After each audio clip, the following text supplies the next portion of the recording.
Welcome to Brightly, You Radiant Being, the show that wildly recognizes, encourages, and invests in the radiance we all carry so you can shine your brightest. Each episode, we use our good and bad experiences, friendship, and passions to inspire thought-provoking conversation and soul-driven advice.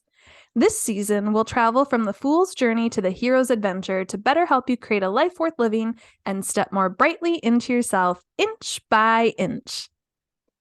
Hello, my Tracy. Hi, Amy.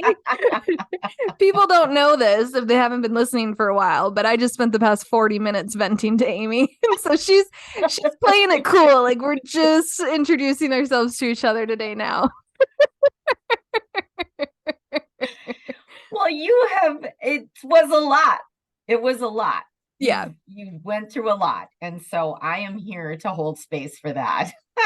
And I appreciate you sharing it's a lot because it wasn't until just before I spoke to you, and so the venting did help, that I gave myself credit for how much a lot my week consumed, even though I didn't feel like I accomplished anything. Oh, wow. Oh, okay. That's like my life. Well, okay. So in our last episode, 109, Miss We Tell Ourselves, you had like an in-show personal revelation, right? Yeah. And it's been a week, almost a week since then. Yeah. Where are you at since then? Because you didn't know it at the time, but it very conveniently tied into this week's episode I was debating doing. Yeah, that's so interesting. So first of all, in case the listener doesn't know what we're talking about, what happened last week is I realized that I did this thing to myself where I felt like I had to earn my time for creativity, that I had to sort of pay for it ahead of time. So in other words, make sure the bed is made, make sure all the dishes are done, make sure, and it's not like I have to do it. It's not like, Rick is standing over me saying, why aren't you doing this? Because we actually share wholeheartedly all of the cleaning duties, but there's just certain things because also I am right now, for the most part, home during the day. Yeah. So it's like, if I do my laundry, it does not stay in the dryer, nor does it stay in a laundry basket. I take it out right away, fold it, hang it up, put it away, right? It's like all this little busy work. And then all my creative projects just get shoved back. And then all of a sudden it's, 7:00 at night and I'm too freaking tired to be creative. Whereas I shared with you, I have a little bit the opposite, where in my head, I know dishes are going to get done because I don't allow them to not get done. I know that I will stay up or get up early to do a chore that has to get done. But like you, I won't necessarily push forward on something that's restful or that I enjoy in the same way. And so if I'm having, a busier day or if I have a lot I want to get done, sometimes I'll front load the stuff that's for me or the stuff that's outside of my normal day because I know I'll rally and get the daily stuff done either way, right? Like I have to wear clothes. So I will wake up at 5 a.m. to switch loads, right? And fold it if I need to, stash it, if, that what needs to get done will always get done. But the stuff, my passion projects, the creative stuff, the true rest, fun things, those are the things, if I don't make space and time and energy for them, I won't do them. Right. And I think that's probably why, when I went for that weekend at the hotel and I just spent the entire time, I didn't, the only reason I left the hotel was during the day to take a walk, like maybe an hour-long walk, just to kind of re-energize myself. But the whole time was spent on the book. But you had to go on vacation somewhere else to do that. I did, so that nothing was around me saying, why aren't you doing me? What about me? What about me? Oh my God. I just had a realization. I don't want to call you out, but it was something that I was kind of curious about at the time. When we went to the cabin together, we made our own meals. We made our own beds. We brought, it was much like camping because it wasn't our cabin, right? So we brought everything with us. Yeah. You immediately took ownership of the dishes and they never stayed anywhere. And you were just always so on top of it that I was like, God, like at first I was like, because we did have a weird plumbing thing to work with and trying to Yeah, we conserve did. water in that Yeah, place. yeah. And so at first I was like, maybe she's just got a good like system down, and I don't, and it's her friend's cabin, so I don't want to mess up either, right? Like, so I'll just, it seems like you want to do it. But now I'm wondering, Amy, were you making sure you did your chores before we did our work? Because That's such a good question, and it might be. However, I also will say that I have this weird thing that I actually love to, it's almost a little meditative process for yeah. me to do dishes in front of a window. Oh, Um, it was a very cute but kitchen. but I I can't fall back on that. I think I had to get my chores done I before you think and I could work. because Mhm. I am a tidier and an organizer, and like I get my processes and stuff. But I did have the thought, because we made our own meals and we both love to cook, so it was fun, and I'm glad we did that. But I was like, Even though gosh, our next time we kitchen, want to do like business, maybe we should go somewhere where people take care of us, so that we're not spending all that extra time unless we want to, right? Because you do need breaks from no, business. But 100% people taking care of us. okay, but so I had been kicking around, I've been seeing on TikTok people talking about the productivity myth, or the myth of Yeah, productivity, and yeah, like what even is productivity. So when you said you have to, a lot, essentially you kind of realize I have to be productive to earn my free time. yeah. And so that could include not only, like you said, creativity, but your hobbies, or for a lot of people, rest, like true rest. And Oh, yeah. If it's very rare. In fact, sometimes Rick will say, one day, there was one day, dear God, there was one day, it was like a Saturday, and I just sat in a chair and watched movie after movie. And he came in and said, what? This is how weird I am. He was like, I'm really proud that you're doing this. I was like, he's an Aries, and he's a product guy. Like, he literally built a house. I could see him coming and Yeah, being like another movie. I'm glad he yeah. supported you. No, he was like, I'm really proud that you're doing this. See, and I'm wondering if it's generational and how it's passed on to people, because or if it's just a preference. Because my mother, hi mom, if you're listening, you probably are. She has this thing: dishes have to be done before bed, right? Like she can't leave a full sink. The dishwasher has to be loaded. Things have to be hand washed. And I personally, like, let's say I make a really good meal, and I don't make like an atrocious mess, right? And I enjoy my meal, and like I just want to finish my book or whatever I'm watching as I do it, or I'm just kind of now just like once I actually sat down after cooking, like you can just feel like the day on you, right? And you're like, oh, now this is the first time I've been still. I want to stay in that so that I can just do my bedtime routine and fall asleep peacefully. Like if I were to get up and do dishes, like that's re-energizing. It's getting me back in the do action.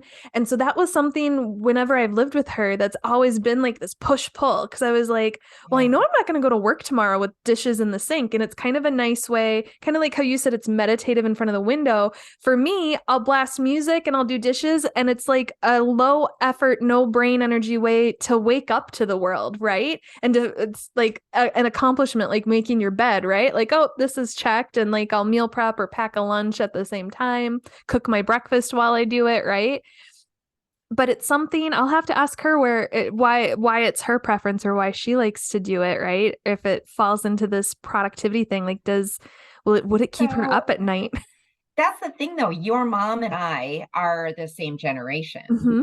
And so my mom, hi, mom, if you're listening, um, was very, I mean, come on, she was a Leo, but she was very much, and I don't know if this was her upbringing as well, because she did spend quite a few years in an orphanage, and it's not like you get to just rest, right? Yeah. So for her, it was like, oh, just get it done. Just Yeah. get it done. And Just I get will it say, done. my mom also has 5 daughters, and as adults, we've all moved back in at certain points, and she has Yeah, grandkids. So, like, a single dish is an invitation for 50 more dishes. So, I also I can understand I live attest to that. alone. Yes. And so, like, it is a little bit different weight distribution, but there is just generationally this idea that you have to go. There is no Saturday in front of the TV. Like, there is no just sitting around. It's, I know. I mean, even growing up with my dad, the like, if I heard the garage door open and I was just sitting on the couch, even if all my homework was done, even if all my chores were done or whatever,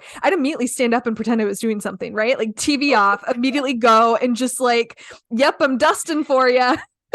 Right? Like, because I knew that uh, like rest and TV like that was either earned or it was the productive event. It was we're all watching a movie together, Oh, sure, sure. right? Got Like, that. So I will say, I used to be very comfortable with leaving the dishes in the sink and the house not picked up. And not here, yeah, not in this lifetime, but I was when I was younger, and that might have been like a rebellion yeah, from being brought up to like, get this done, get it done, let's just get it done, to then like, I don't want to get it done. I'm not going to make my bed. And now, like, I have to make the bed. I'm not going to get into a bed that's unmade. yeah. I don't know what it is, but I feel like what happened, I feel like productivity became the achievement. To just look busy became the achievement. The sort of, I don't know. And I'm not sure Because how you that never get to happened. front load, right? Like I once had a boss Right.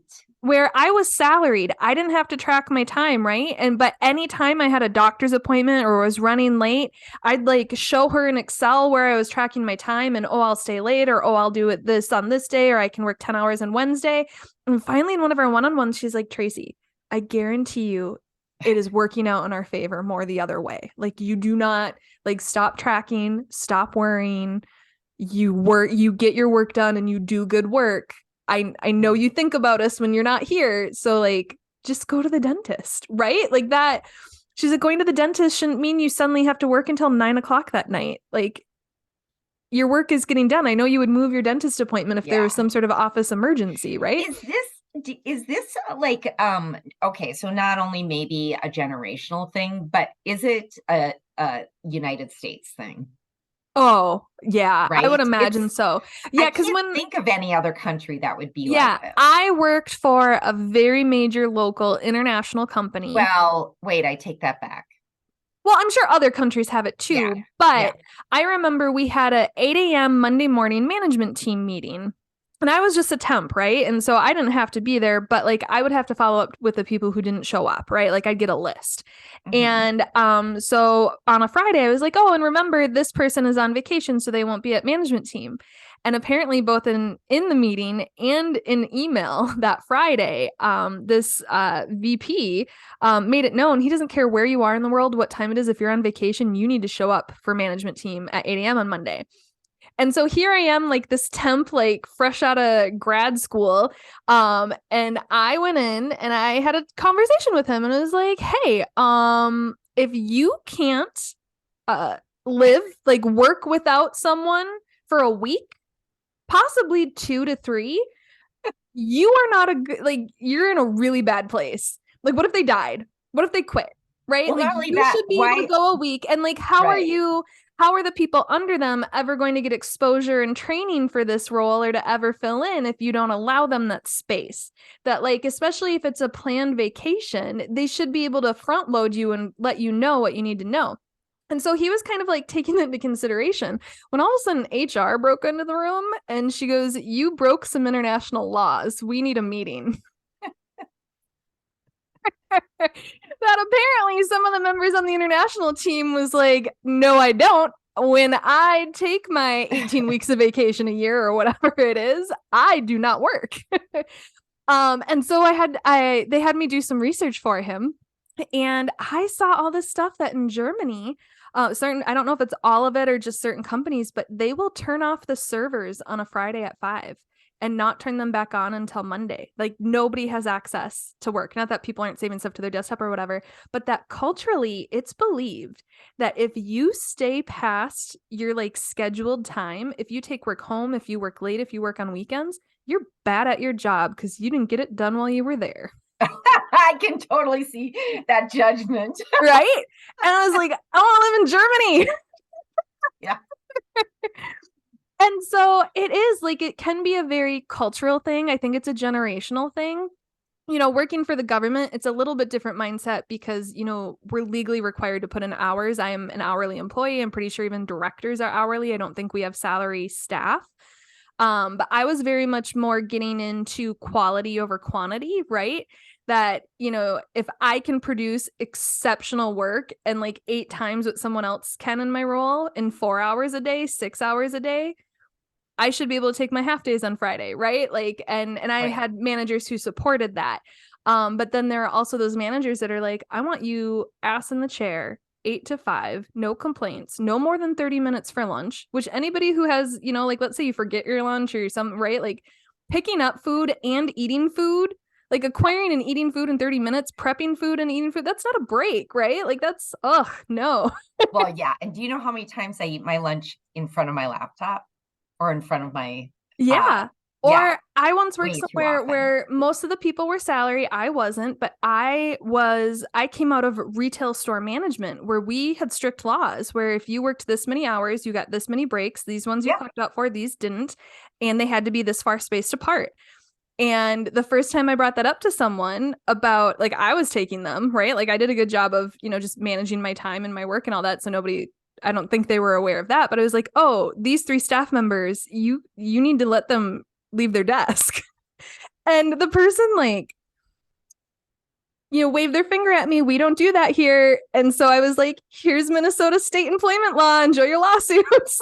Like, what do you mean you don't let them take a 15-minute break every 4 hours? What is wrong with you? How hard is this job? Right? Like, we're not NATO. But their generation could not comprehend that you need a 15-minute break every 4 hours. Well, I we let think her go to the I, bathroom when she needs to. And I was like, this so is not a bathroom break. no, I'm going to push back because I don't know if it was just strictly the generation. I think that that's also a personality Oh, and type, even within but generations, it's not everybody. Yes. right. But I also want to say the key to it is that it's the generation who raised you. And that's more so Yeah. what I believe it is. And so um because of generationally, although when I think about it, I feel like my mom and dad had lots of free time. And so I'm not sure just who it was I picked this up from and when I picked, because like I said, when I was younger, I was fine with those things. And then all of a sudden, I wasn't. So, So I was trying to think about within this productivity myth, if I don't fall where you were, and I feel like I very consciously made that change as yeah. like when I moved out of my dad's house. I was like, no, me first. Chores will get done, right? Like you said, you suddenly have a choice and you rebel in a certain way. And so I'm wondering too if your mom or your parents also fell under it. Like for me though, I have to be doing to be worthy.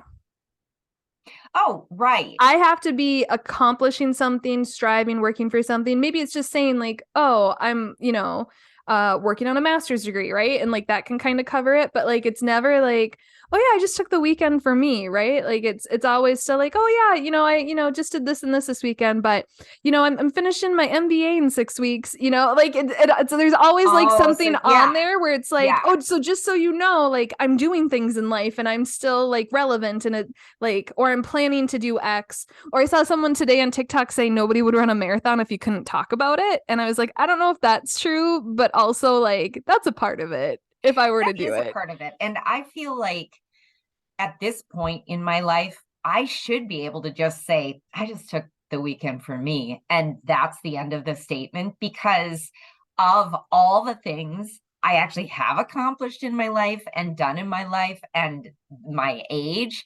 Like, I should just be able to just be, in fact, every once in a while, too, this happens as well. Like, maybe after, like, all right, everyone, we do we clean every Sunday. That's what we do. You We bless your clean every house, and I Sunday. love We it. bless it. We do. We bless our house every Sunday, and we have our choreograph I as to love like that. Rick is downstairs, I'm upstairs, but we both come together for like in the bedroom and we put furniture up for our Roomba. So the Roomba has, oh my gosh, what we do.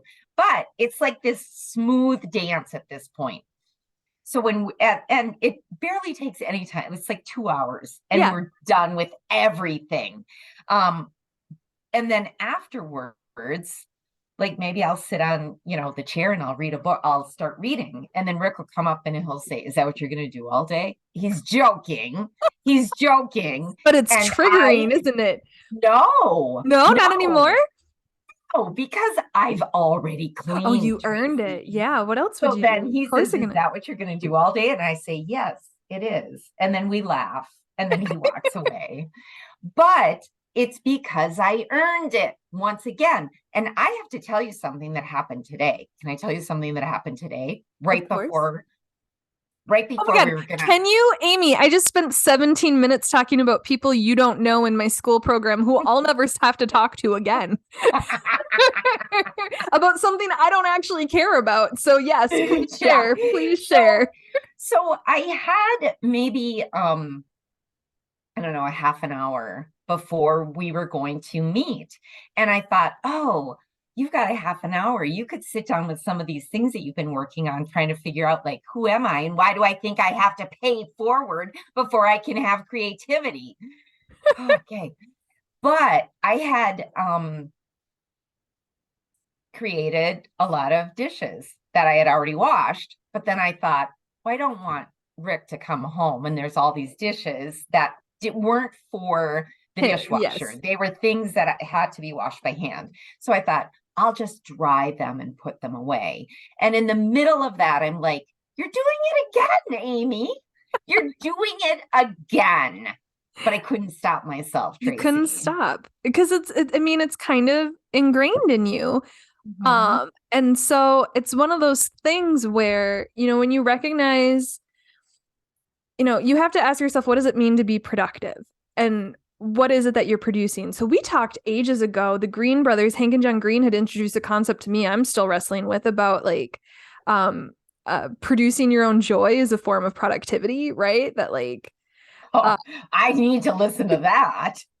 and so it's that idea of like, oh, I need to be productive. Well, I'm going to produce my creative pursuits. I'm going to produce 20 minutes of rest, right? Like I'm going to Yeah. produce some art, right? Like I'm gonna Well, and you even said to me, "Amy, writing a book, that's not like it's just like tra la la going to everybody tour does and it, Amy. dancing, but also it actually could lead to something that would be considered hugely productive." So, yeah, Well, and I mean, isn't that just like the nobody wants to talk about how the sausage gets made kind of thing? Like everybody wants to be I like, oh, really this don't is want my to book. talk about it. Writing a book's not hard at all. And you're just like thinking about like I saw, oh God, I don't know the author's name. I recognize the book cover, don't even know it, but she's like, yeah, everybody, like there's this book that took them 2.5 hours to read. It took me 3 years to write, and they're asking where the sequel is, and I just want to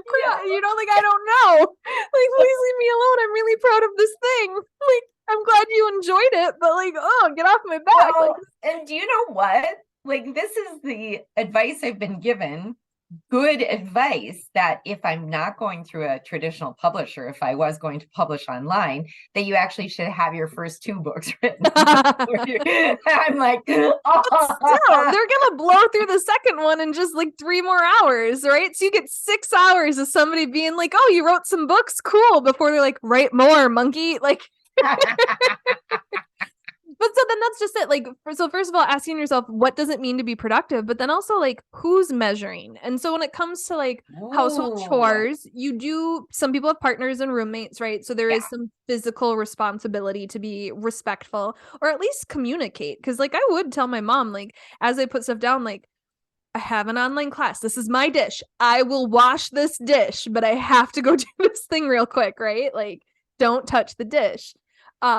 But like other than that, who's measuring your productivity? Like you said, you work from home all day. I live alone.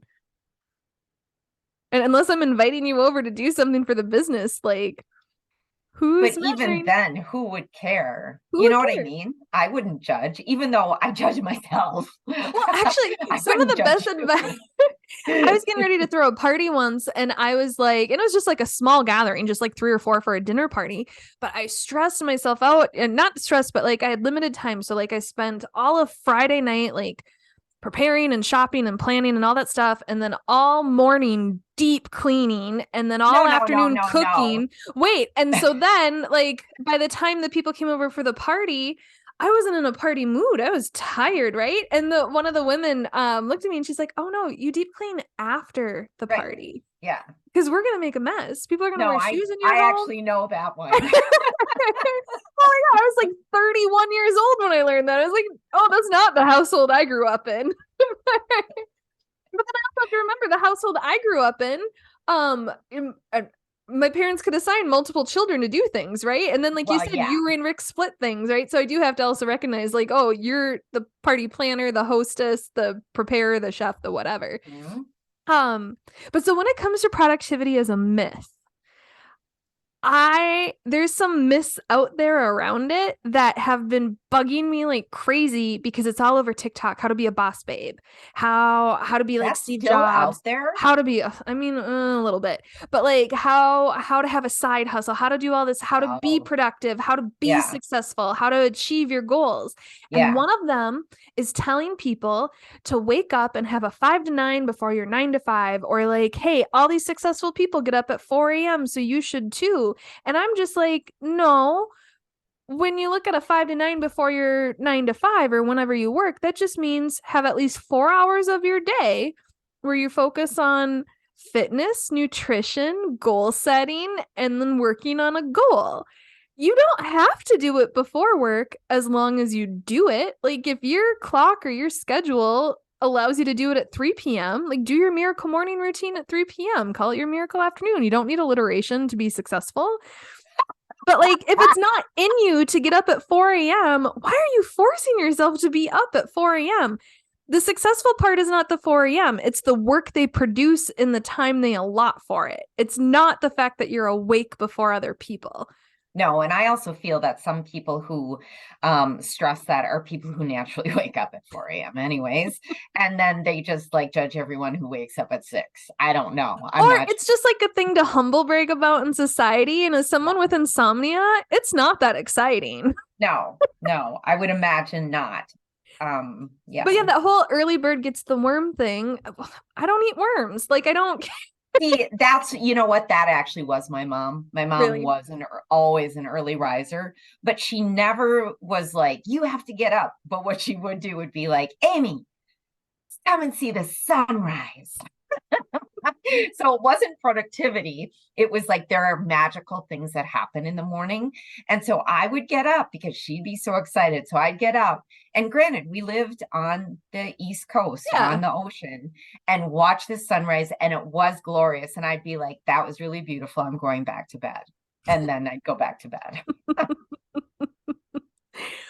Okay, so another myth then that is true. I saw it come up when I was looking up some stuff for this episode, mostly for Americans, or that's what the articles were about, but that we don't just expect excellence, we demand it of ourselves and others. Like it's no longer just like, oh, it'd be nice if this happened, or oh, that's a nice perk, but like my expectation is that you perform at the top of your game every single time and every single interaction. Okay, that I don't think I have that expectation for other people, but I definitely have it for myself. Yeah, I had my performance review this week. It was due a month ago. I pushed it off a little bit with notice because of my surgery, right? And I took some time off, and I was like, oh, I'll get to it, like when I get to it. The pay is retroactive, right? And I even asked my boss ahead of time. I was like, I mean, I've been trained as a supervisor at this organization, as is he. I was like, if I were getting fired or if anything was wrong, I'd know about it by now, right? And he's like, yeah, you're fine. And so, but like every time I went to write about myself, or anytime my calendar was like, boop, remember to go fill out your self-eval, Tracy, like everything in me would be like, zoop, nope. Like, I don't want to think about my work. All I can think about is what I didn't accomplish, or what I didn't accomplish when I wanted to, or that it wasn't as I wanted it to be, even though he and everybody that he reports up to love it. All I could think about was all my future goals and how much work it's going to take, and like with some of my medical stuff and how much delayed it is, and like how it's changing all these timelines. He's not aware I've set these timelines in my head or that I want to No, do you're this. the only one who's aware of that. I'm But the only one. that's our life. We are the only ones who have set ourselves up to this high standard. No one else knows about Right? it unless we've told them about it, and then they can go stop it. Yes. So finally, he's like, I got an email reminder, we're 30 days overdue. You got to do it. I was like, okay. So I scheduled it for Thursday, the latest I could this week.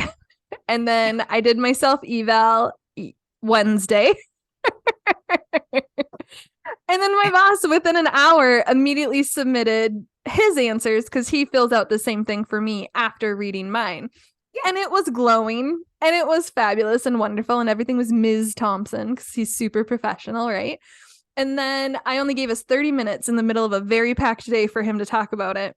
And just before we met, he IM'd me and messaged me and was like, oh, don't forget, I want to tell you the story of this thing that happened at the retirement party. And I was like, you know what? We have 30 minutes. You could take the whole 30 minutes today. And so the first thing he said when we got in the meeting, he goes, I'm not talking about it till we do your review. And I was like, well, why don't you tell that story while I pull it up? Right. And so then like he let me ease into the review and then we talked about it and he's so happy with the work that I'm doing. Why is the review? Why was that hard for you? I don't get that. Why was that hard for you? Because all I think about is what I haven't produced. Okay. And believe me, I get that.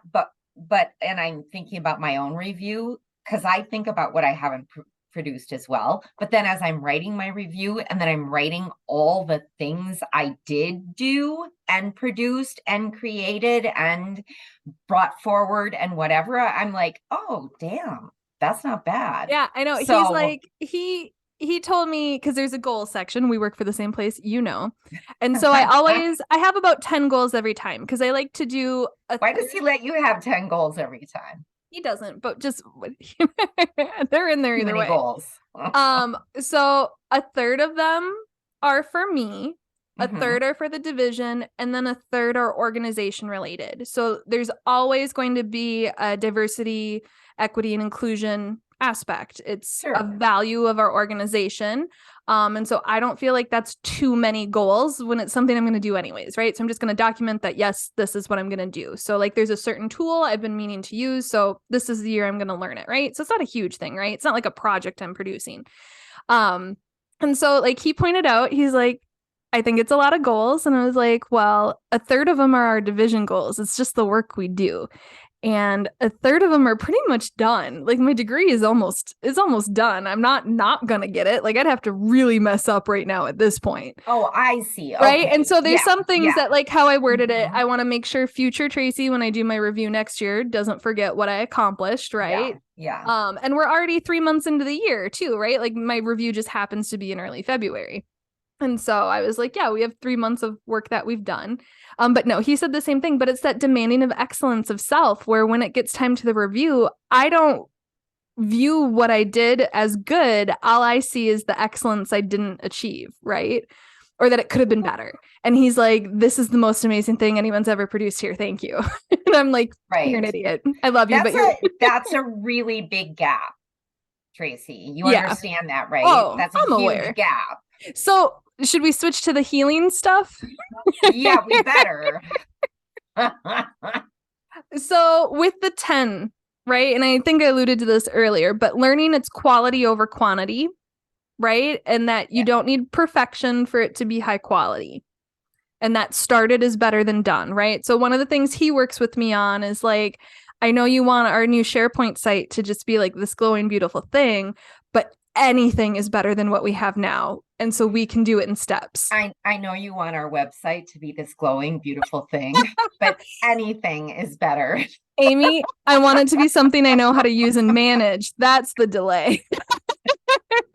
Okay, but so here's something from Abraham Hicks I actually heard this morning or yesterday that I think will help us both. Give up your need to justify your existence through hard work. Yep. Give up your need to justify your existence through hard work. Yeah. And then the other thing So that's like an internal process, right? You got to work through that, probably shadow work. But on the flip side, Alan Watts has a beautiful thing. I mean, he's someone who's like discipline is freedom, right? So get a routine, your house blessing thing, like you Yeah, said, like you got, right? Like that yeah, is discipline yeah. is freedom. I will say that, right? So know what you do have to get done in And life. we have fun while we're doing Yeah. it And too. so that's Yeah. what he says is treat everything as play and nothing as work. Okay. You're All writing a right. book, that's play. You're working for the county, that's play. Right? Like we're on a spinning rock in the cosmos, right? I Like haven't, you can't see it. I can't see it, it's It's blurred too out. hard. Yeah. What if this was fun? Oh, Yep. Yeah. yeah. And then also reframe what is productive to you. So I make it a point on days when I'm really frantic and not giving myself credit. And I ended up doing it today just before we talked. But make a to done list to give yourself credit for everything you actually did. Cause I was just listing all the stuff I didn't do that I intended to. But when I actually like wrote down where I had to be and the amount of time that that takes and Yeah. what I did, even though I didn't produce a physical thing, Yeah. that's a full day. You know, I just found an old journal and it's what I used to do was like 3 things done. Mm, And I wrote 3 things that I did that day that felt good or whatever, whether they were productive or yep. just like call Jackie, that kind of thing. Well, and then that's the other Yeah. thing. I made myself, I think you've seen them like these little like time block like planner sheets. I make my own Yeah. blank planners and I have a top 5 things. And in that is rest, right? Like I include like there's one thing for work, one thing for school, maybe something for Brightly, right? But then I make sure that like there's one playful, fun thing. And like you said, it could be a phone call with a friend, right? Like it Yeah. could be Yeah. allowing 20 minutes of TikTok. It could be a I nap. love that. But like have your Yeah. rest be something you get to check off your list and that you do. Yeah. Yeah. Tracy, was there anything else you wanted to add to that? No, bring us Otherwise, home. I'm bringing us home. You know what? I love this, and I hope that you listen, and I listen, and the listener listens and takes this in and actually does something with it. So, if this episode did speak to you, share it with a friend. If you've got some time, give us some love on your preferred platform with a rate, review, and subscribe. You can always reach out to us via Instagram and YouTube under The Brightly Podcast or via email at brightlypodcast@gmail.com. And with that, we hope you have a bright and beautiful, restful, unproductive day. I love it. Bye.